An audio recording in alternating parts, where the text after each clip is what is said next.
sometimes grassroots political efforts can pay off. I'm Southwest Iowa neighborhood reporter Katrina Markle, and for neighbors in Carter Lake, repeated visits to the state capitol got results, bringing Iowa dock regulations in line with their literal neighbors in Nebraska.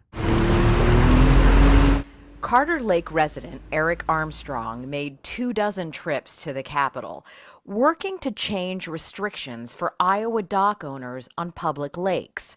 Unlike every other state, they were limited to only soft dock canopies. This is important because it gives people in Iowa choice of how they want to protect their boats and their watercraft. In windy weather, dock owners can lose the expensive canopies, which often end up at the bottom of the lake.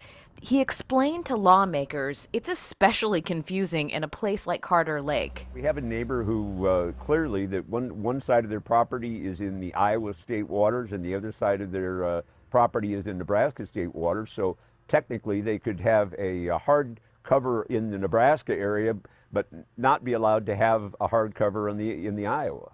Josh Turek represents Carter Lake in the Iowa House and worked across the aisle to get the bill to the governor's desk. I think this is a great example of what the legislative process should be and what grassroots advocacy is. Armstrong's wife, Hillary Parker, says they got creative. We made several hundred cookies and we brought them in with our bill number on them.